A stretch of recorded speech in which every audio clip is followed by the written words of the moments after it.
দেশ আওয়ামী লীগেরও না, দেশ বিএনপিরও না, দেশ কারো বাবার সম্পত্তিও না। দেশে কারফিউ দেওয়া কিন্তু গর্বের বিষয় নয়। হেলিকপ্টার থেকে বোমা ফেলা এটা কোনো গণতান্ত্রিক দেশের আচরণ হইতে পারে না। কার বুদ্ধিতে হেলিকপ্টারে উঠানো হয়েছে? বিশেষ করে আওয়ামী লীগ যদি মনে করে দেশটা শুধু আওয়ামী লীগের, বিএনপি যদি মনে করে দেশটা শুধু বিএনপির, তাহলে তারা সবাই ভুল মনে করছেন।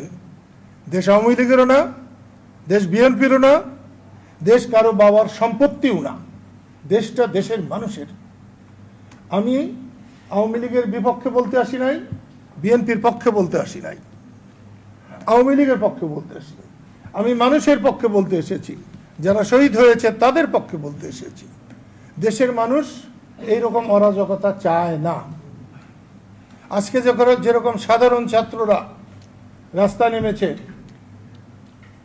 ৭১ মুক্তিযুদ্ধে যার সঙ্গে দেশের কোনো চেতনারই কোনো সম্পর্ক ছিল না, মুক্তিযুদ্ধ কিন্তু তারাই করেছিল, জীবন কিন্তু তারাই দিয়েছিল, একেবারে অতি সাধারণ মানুষ।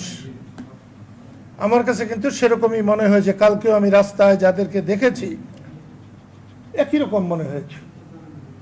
যাদের স্বাধীনতা যুদ্ধে বিরাট ভূমিকা থাকার কথা, তারা পালিয়েছিলেন, ঘরে ছিলেন।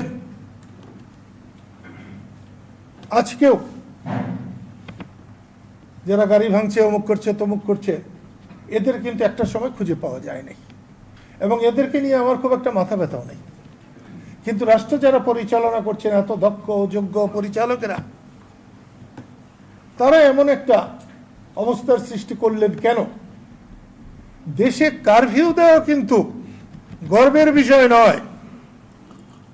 যারা সবচেয়ে ব্যর্থ তারাই কারফিউ দেয় দেশে।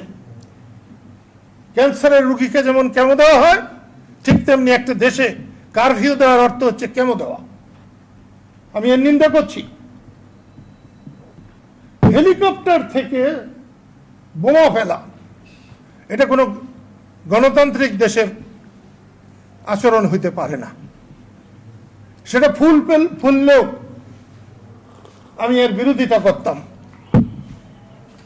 কার বুদ্ধিতে হেলিকপ্টারে উঠানো হয়েছে? ৭১ সালে বঙ্গবন্ধু যখন ৭ই মার্চের ভাষণ দিচ্ছিলেন, তখন সরোয়ার্দী উদ্যানের উপর দিয়ে হেলিকপ্টার উঠছিল। সেই হেলিকপ্টারে বোমা ছিল। আজকে তো তার চেয়ে তো জঘন্য হল। এটা কোনো ভালো কথা নয়। আমি প্রথমেই এই সাংবাদিক সম্মেলনের মধ্য দিয়ে টাঙ্গাইলের এবং সারা দেশের সাংবাদিকদের সাক্ষী রেখে আমি বর্তমান সরকারকে অনুরোধ করব, অনতি বিলম্বে আপনি একটি সর্বদলীয় সম্মেলনের আহ্বান করেন, সবাইকে ডাকেন। শুধু আওয়ামী লীগের 14 দলের বা 14 দল দেশ না, আপনি সবাইকে ডাকেন। সেখানে যারা যারা আছে, সেখানে বুদ্ধিজীবীদের ডাকেন, আলেমদেরকে ডাকেন, যাকে খুশি সবাইকে ডাকেন। এই দেশের অস্থিতিশীল পরিবেশ, এটা শান্তি স্থাপনের জন্য যাকে যাকে দরকার তাদেরকে ডেকে আপনি আলোচনা করে দেশের শান্তি স্থাপন করুন। জেদ ধরে থাকবেন না। কোনো রাষ্ট্র কারো জেদে চলতে পারে না।